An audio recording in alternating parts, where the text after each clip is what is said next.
Griffith, a man with no feelings, only dreams. వాడొక clear minded person అని, వాడినెవరూ touch చేయలేరని, and వాడి కోసం ఒక రాజ్యం రాసిపెట్టుందని వాడెప్పుడు నమ్ముతూ వచ్చేవాడు. కానీ the moment Guts left him, Griffith broke.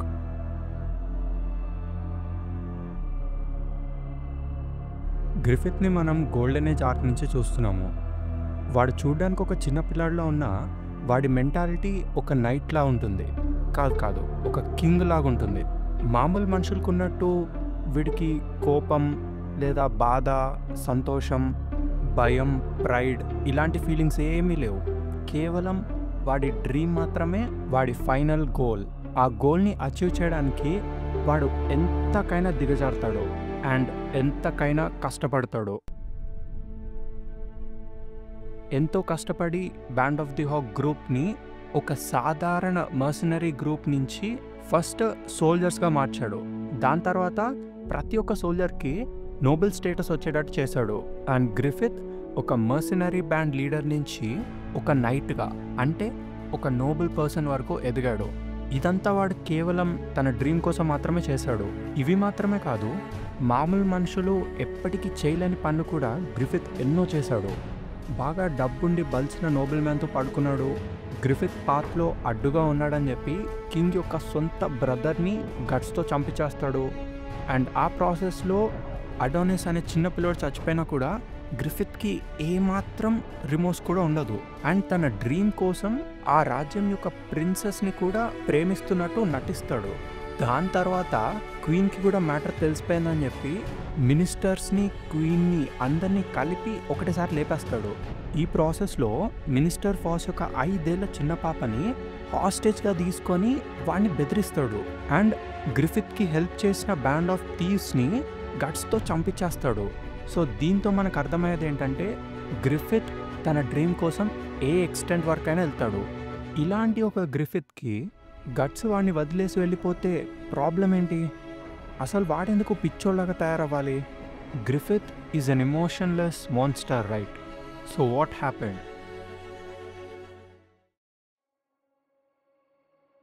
నిజానికి గ్రిఫిత్ తన కామ్రేడ్స్ అందరినీ ఒకేలాగా చూసేవాడు. తనకి కాస్కా మీద కానీ, జుడేయా మీద కానీ, లేదా ఇతర ఏ band of the hawk member మీద కానీ ఎటువంటి స్పెషల్ ఇంట్రెస్ట్ అయితే లేదు. కానీ గట్స్ అయితే అలా కాదనమాట. గట్స్ బ్యాండ్ ఆఫ్ ది హాక్లో జాయిన్ అవ్వక ముందు నుంచే వాడి స్కిల్ని చూసి గ్రిఫిత్ చాలా ఆశ్చర్యపోయాడు. అందుకే ఎట్టి పరిస్థితిలో గట్స్ నాకు కావాలి అని వానితో ఫైట్ చేసి వాడిని బ్యాండ్ ఆఫ్ ది హాక్లో జాయిన్ చేయించుకుంటాడు.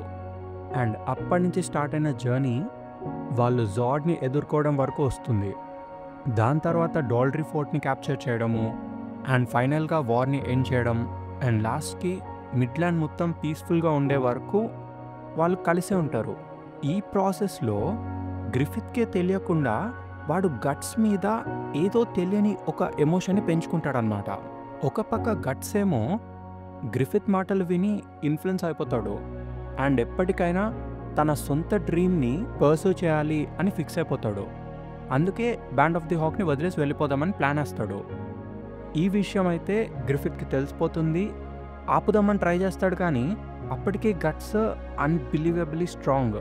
వాడు గ్రిఫిత్ కన్నా స్ట్రాంగ్ అయిపోతాడు. గట్స్ వాడిని వదిలి వెళ్ళిపోయాక గ్రిఫిత్కి ఎక్కడ లేని ఇన్సెక్యూరిటీ ఫామ్ అయిపోతుందన్నమాట. అసలు వాడికే తెలియకుండా వాడొక ఫ్రెండ్ అయితే ఏర్పరచుకుంటాడు. అండ్ ఆ ఫ్రెండ్ వాడిని వదిలేసి వెళ్ళడంతో ఏదో బ్రేకప్ అయినట్టు ఫీల్ అవుతాడు. దాని తర్వాత ఆ ఇన్సెక్యూరిటీ ఎంతగా పెరుగుతుందంటే వాడి డ్రీమ్ని గట్స్ లేకుండా వాడు సాధించలేడేమో అన్నంతగా పెరిగిపోతుంది. దాంతో వాడు అన్ని రెక్లెస్ డెసిషన్స్ తీసుకుంటాడు. ప్రిన్సెస్తో పడుకున్నాడు, దాని తర్వాత దొరికిపోయాడు, అండ్ జైలుకు కూడా వెళ్ళాడు. తన బాడీ అండ్ సోల్ విరిగి ముక్కలు ముక్కలు అయిపోయాయి. గ్రిఫిత్ కళలు మట్టి కలిసిపోయాయి. వాడి బాడీ నాశనం అయిపోయింది. అండ్ వాడి కింగ్డమ్ వాడి నుంచి ఎంతో దూరం అయిపోయింది. గ్రిఫిత్ ఆ టార్చర్ ఛాంబర్లో ఉన్న సంవత్సరం పాటు ఇదంతా గట్స్ వల్లే జరిగింది అనే ఒక ఫాల్స్ నరేటివ్ని వాడి మైండ్ లోపల రాసుకున్నాడు. అసలు గట్స్ వాడి లైఫ్లోకి వచ్చిండుండకపోయి ఉంటే ఇదంతా జరిగేదే కాదేమో అని అనుకోవడం స్టార్ట్ చేశాడు. అండ్ దాని తర్వాత ఏమైందో మనందరికీ తెలుసు. ఆఫ్టర్ 1 year గట్స్ వాళ్ళ గ్రూప్ వచ్చి గ్రిఫిత్ని అయితే రెస్క్యూ చేస్తారు. గట్స్ వాళ్ళు గ్రిఫిత్ని రెస్క్యూ చేసిన తర్వాత వాడి డ్రీమ్ని ఒకసారి మళ్ళీ గుర్తు తెచ్చుకుంటాడు. అండ్ ఆ ప్రాసెస్లో గ్రిఫిత్ గారి డ్రీమ్ని ఒకసారి మనకు చూపిస్తారు. వాడి బాడీ ముక్కలు ముక్కలు అయిపోయిన తర్వాత ఇంకా ఎటువంటి హోప్ మిగిలి లేదు అని అనుకున్నాక కాస్కాని వాడి వైఫ్గా ఒక క్యూట్ లిటిల్ ఫ్యామిలీని ఇమాజిన్ చేసుకుంటాడు. అండ్ స్టోరీ మొత్తంలో కేవలం ఈ క్షణంలో మాత్రమే గ్రిఫిత్ కాంప్రమైజ్ అవుతున్నట్టు మనకు అనిపిస్తుంది. దాని తర్వాత వాడున్న డెస్పరేట్ సిచ్యువేషన్ని వాడే చూసి తట్టుకోలేకపోతాడు. అండ్ వాడే చంపుకుందామని ట్రై కూడా చేస్తాడు. ఆ ప్రాసెస్లోనే వాడికైతే క్రిమ్సన్ బిహెలిత్ మళ్ళీ దొరుకుతుంది. The eclipse begins. బిహెలిత్ అనే ఒక గుడ్డు లాంటి కీని మన రక్తంతో తడిపితే అది యాక్టివేట్ అవుతుంది. అదొకసారి యాక్టివేట్ అయిన తర్వాత వేరే డైమెన్షన్లో ఉండే గాడ్ హ్యాండ్ మెంబర్స్ ప్రస్తుత డైమెన్షన్కి వస్తారు. వచ్చిన తర్వాత ఒక ప్రీషియస్ సాక్రిఫైస్కి బదులుగా నువ్వు అడిగిన నీ విష్ని నెరవేరుస్తారు. అండ్ ఈ గాడ్ హ్యాండ్ మెంబర్స్ ఎవరో కాదు, వాయిడ్, స్లాన్, ఉబిక్ అండ్ కాన్రాడ్. ఇప్పుడు గ్రిఫిత్ దగ్గరకు వస్తే వీడి దగ్గర ఉన్నది ఏదో మామూలు బిహెలిత్ అయితే కాదు. వీడి దగ్గర ఉన్నది చాలా స్పెషల్ బిహెలిత్. ఇది క్రిమ్సన్ కలర్లో ఉంటుంది. అండ్ దీన్ని వీళ్ళు ఎగ్ ఆఫ్ ది కింగ్ అని కూడా పిలుస్తారు. దాని అర్థం ఏంటంటే ఈ బిహెలిత్ని ఉపయోగించుకొని వాడు కూడా ఒక గాడ్ హ్యాండ్ మెంబర్ లాగా మారచ్చు అనమాట. ఈ క్రిమ్సన్ బిహెలిత్కి అంత పవర్ అయితే ఉంటుంది. అండ్ ఎవ్రీ 216 years ఈ ప్రాసెస్ అయితే రిపీట్ అవుతూ వస్తుంది అనమాట.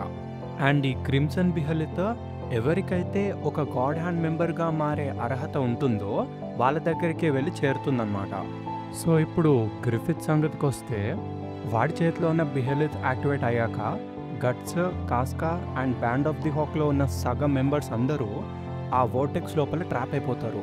అక్కడికి వచ్చిన గాడ్ హ్యాండ్ మెంబర్స్ గ్రిఫిత్కి వాడి డ్రీమ్ని ఒకసారి మళ్ళీ గుర్తు తెస్తారు. అండ్ ఒక చిన్న రే ఆఫ్ హోప్ని వాడికి చూపిస్తారు. అండ్ అదే టైంకి కరెక్ట్గా గట్స్ అయితే గ్రిఫిత్ వెనకాలకు వచ్చి నుంచుంటాడు. అండ్ ఒక్కసారి గట్స్ని చూసిన గ్రిఫిత్కి మొత్తం అంతా గుర్తుకొస్తుంది అనమాట. ఇన్ని వందల కామ్రేడ్స్లో కేవలం వీడొక్కడు మాత్రమే నా డ్రీమ్ని మర్చిపోయేటట్టు చేశాడు అని గుర్తు తెచ్చుకుంటాడు. దాంతో నేను సాక్రిఫైస్ చేస్తున్నా అని అయితే మనసులో అనుకుంటాడు. దాని తర్వాత ఏమైందో మీ అందరికీ తెలుసు. అక్కడున్న monsters band of the hawk ప్రతి ఒక్క మెంబర్ని తినేస్తాయి. అండ్ అక్కడ చచ్చే ప్రతి ఒక్క సోల్జర్ సోల్ గ్రిఫిత్ బ్రోకెన్ సోల్ని రిపేర్ చేస్తాయి. వాడికి పవర్ వచ్చేటట్టు హెల్ప్ చేస్తాయి. ఫైనల్గా గ్రిఫిత్ అయితే ఫెమ్టో లాగా మారిపోతాడు. ఒక గాడ్ హ్యాండ్ మెంబర్లా మళ్ళీ పుట్టి బయటకు వస్తాడు. ఈ ప్రాసెస్లో the God of the abyss chapter 2 అనైతే ఒక చాప్టర్ ఉంది. అది యాక్చువల్లీ ఆథర్ బ్యాన్ చేసినారు. అందులో టూ మచ్ ఇన్ఫర్మేషన్ని రివీల్ చేసినట్టు అనుకొని ఉన్న వాల్యూమ్స్లో కల్లా డిలీట్ చేసేసినారు. కానీ నిజానికి ఆ చాప్టర్ని కూడా కలిపేసి మీకైతే చెప్పేసా. అందులో మనకి గాడ్ అనే ఆ హార్ట్ యొక్క క్యారెక్టర్ని చూపిస్తారనమాట. అది మరేంటో కాదు, ప్రతి ఒక్క హ్యూమన్ హార్ట్లో ఉన్న ఈవిల్తో తయారై ఉంటుంది. అండ్ ఆ హార్ట్ ఇప్పుడు గ్రిఫిత్ ఫెమ్టోలా మారిపోయాడు కాబట్టి, అంటే one of the God hand మెంబర్లా మారిపోయాడు కాబట్టి ఇప్పుడు గ్రిఫిత్లో కూడా ఉన్నట్టు అర్థం. అండ్ ఆ హార్ట్ పీల్చుకుంటున్న ఈవిల్ కాన్షియస్నెస్లో గ్రిఫిత్ కూడా ఒక భాగం కాబట్టి వాడు ఆ హార్ట్లో ఒక భాగం అని అర్థం. సో ఫైనల్గా ఆ గాడ్ ఏమని చెప్తాడంటే, నీకు నచ్చినట్టు చెయ్యి, దానివల్ల ఎదుటి వాళ్ళు బాధపడినా లేదా వాళ్ళు బాగుపడినా జరగాల్సిందైతే జరుగుతుంది, కేవలం నీకు నచ్చినట్టు మాత్రమే చెయ్యి అని చెప్పిద్ది. దీని తర్వాత అసలు గ్రిఫిత్ ఎట్టి పరిస్థితిలో చేయకూడని ఒక గోర్ సిన్ అయితే కమిట్ చేస్తాడు. అది కూడా కేవలం వాడి పర్సనల్ రివెంజ్ కోసం మాత్రమే. So now the question arises, why did Griffith rape Casca? దీన్ని ఎక్స్ప్లెయిన్ చేసే ముందు నేను ఒక విషయం క్లియర్గా చెప్పాలనుకుంటున్నా. అదేంటంటే ఎక్లిప్స్ మొదలయ్యే నుంచి ఎండ్ అయ్యే వరకు గ్రిఫిత్ మైండ్లో కేవలం ఒక్కటే ఉంది. అది మరేంటో కాదు, గట్స్ మీద వెంజన్స్ తీర్చుకోవాలి అని. ఇప్పుడు గ్రిఫిత్ దగ్గర ఉన్న పవర్తో గట్స్ని చంపడం అసలు మ్యాటరే కాదు. వాడు కళ్ళు తెరిచి మూసే గ్యాప్లో గట్స్ని అయితే లేపేయగలుగుతాడు. కానీ వాడు అలా చేయలేదు. వాడు ఆ సంవత్సరం మొత్తం ఆ టార్చర్ ఛాంబర్లో ఎంత బాధ అయితే అనుభవించాడో ఇంకా వాడు వాడి లైఫ్‌లో ఎప్పటికీ కూడా వాడి డ్రీమ్‌ని అచీవ్ చేయలేడు అని తెలిసి కూడా ప్రతి క్షణం బిక్కుబిక్కుమంటూ బతికాడో అండ్ దానికి కారణం గట్స్ అని వాడు నమ్మాడు. సో, ఆ పెయిన్ అంతా కూడా గట్స్ మీద ఇన్‌ఫ్లిక్ట్ చేయాలి. సో, ఎలా చేయాలి అన్నదానికి ఆన్సర్ వాడు ఆల్రెడీ ముందే తెలుసుకున్నాడు. వాడిని రెస్క్యూ చేసేటప్పుడు గట్స్‌కి, కాస్కాకి మధ్య రిలేషన్‌షిప్‌ని వాడు చూస్తాడు. గట్స్ నుంచి కాస్కాని తీసుకెళ్ళిపోతే వాడు మెంటల్‌గా బ్రేక్ అయిపోతాడు అని చెప్పి గ్రిఫిత్‌కైతే అర్థమైపోయింది. అందుకే వాడు ఆ సీన్ కమిట్ చేస్తాడు.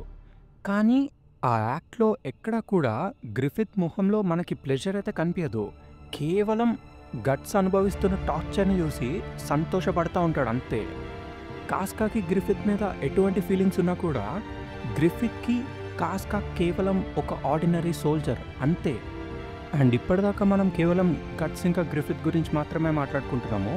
ఒక పక్క కాస్కా కూడా చెప్పలేనంత మెంటల్ టార్చర్‌నైతే అనుభవిస్తుంది. ఇక్కడ మనకి రెడిట్‌లో, ట్విట్టర్‌లో కనిపించే ఒక కాంట్రోవర్షియల్ క్వెషన్ అయితే కనిపిస్తుంది. అదేంటంటే కాస్కా ఎంజాయ్డ్ ఇట్ అని. నిజానికి అదసలు కరెక్టే కాదు. ఎందుకంటే కొన్ని హ్యూమన్ ప్రైమల్ ఫీలింగ్స్‌ని మనం కంట్రోల్ చేయలేము. For example pain and pleasure. ఆ యాక్ట్‌లో గ్రిఫిత్ కాస్కాకి వచ్చాక కుక్కని పడేసినట్టు కింద పడేస్తాడు. అక్కడే మనకు అర్థమైపోతుంది కాస్కా మీద వాడికి ఎటువంటి ఫీలింగ్ లేదని. అండ్ ఇక్కడే ఆ కాంట్రోవర్షియల్ క్వెషన్ కూడా వస్తుంది. తను ప్లెజర్ ఫీల్ అయింది కాబట్టి తను ఎంజాయ్ చేసింది అనైతే కామెంట్స్ చేస్తారు. కానీ నేను ముందే చెప్పినట్టు అది 100% రాంగ్. ఎందుకంటే ఎవరైనా కటింగ్ ప్లేయర్‌తో మీ వేలు కట్ చేస్తే మీరు తప్పకుండా అరుస్తారు. అదొక ప్రిమిటివ్ ఫీలింగ్ కాల్డ్ పెయిన్. ఇది కూడా అంతే. ఆ ప్లెజర్‌ని నువ్వు కంట్రోల్ చేయలేవు. అండ్ ప్లెజర్ ఫీల్ అయినంత మాత్రాన అదేమీ కన్సెన్షువల్ కాదు గదా!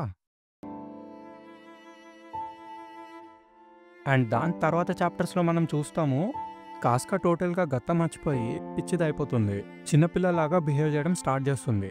అండ్ వచ్చే వాల్యూమ్స్ చూస్తే మీకు తప్పకుండా బాధేస్తది. అండ్ గట్ సిట్యుయేషన్‌ని చూస్తే అంతకు మించిన పెయిన్ వస్తుంది. కానీ ఇప్పుడు గ్రిఫిత్ గురించి మాట్లాడుకుంటున్నాం కాబట్టి అలా చేసిన తర్వాత వాడు పిచ్చ హ్యాపీ అయిపోయాడు. దాని తర్వాత అక్కడికి స్కల్ నైట్ వచ్చి కాస్కాని, గట్స్‌ని రెస్క్యూ చేస్తాడు. ఆ టైంలో వాళ్ళని చంపకుండా వదిలేస్తాడు. ఎందుకంటే వాడి చేతిలో ఉన్న పవర్‌ని చూసి వాడే అమేజ్ అవుతాడు. అండ్ గట్స్‌ని చంపకుండా వదిలేయడమే వాడికి అతిపెద్ద పనిష్మెంట్ అని చెప్పి రియలైజ్ అవుతాడు. అసలు ఇంతకు మించిన క్రూయాలిటీని మీరెక్కడైనా చూసారా? ఈ క్రూయాలిటీ నిజంగా ఒక హ్యూమన్‌కి అయితే ఉండదు. గ్రిఫిత్ నిజంగానే ఒక ఫీలింగ్‌లెస్ డీమన్. అండ్ కొంతమంది వాదన ప్రకారం ఆ గాడ్ అనే కాన్షియస్‌నెస్ ఎంతో కొంత గ్రిఫిత్‌ని ఇన్‌ఫ్లుయెన్స్ చేసింది అని. ఒకవేళ నిజంగానే అలా చేసినా కూడా వాడికైతే కాన్షియస్‌నెస్ ఉంది కదా! వాడికి ఇప్పుడు కూడా పాత మెమరీస్ అని తెలుసు. వాడు ఇప్పటికీ వాడి సొంత డెసిషన్స్‌ని తీసుకోగలడు. అండ్ వాడి దగ్గర అంత పవర్ ఉన్నప్పుడు, లిటరల్లీ దేవుడితో సమానమైన శక్తులున్నప్పుడు, ఈ తుచ్చమైన వెంజెన్స్ వెనకాల ఎందుకు పరిగెట్టాలి? నిజానికి గ్రిఫిత్ ఎప్పుడూ ఒక దేవుడైతే కాలేడు. వాడు ఎప్పటికీ వాడి ఫీలింగ్స్‌ని కంట్రోల్ చేసుకోలేని ఒక ఈవిల్, ఫీలింగ్‌లెస్ మాన్స్టర్ మాత్రమే. ఇందుకే యానిమే కమ్యూనిటీ మొత్తంలోనే the most hated villain ever. అయినా కొన్ని సార్లు అనిపించేదేంటంటే ఈ ఈవిల్ వరల్డ్‌లో మన డ్రీమ్స్‌ని అచీవ్ చేయాలంటే ఒక వ్యక్తి గ్రిఫిత్ లానే ఉండాలేమో. గ్రిఫిత్ లాగా ఫీలింగ్‌లెస్ మాన్స్టర్ లాగా బ్రతికితేనే మనం అంత పెద్ద పెద్ద డ్రీమ్స్‌ని అచీవ్ చేయగలమేమో. అయినా ఒక కింగ్‌డమ్‌కి కింగ్ అవ్వాలని ఎవరికి డ్రీమ్ ఉంటుంది చెప్పండి?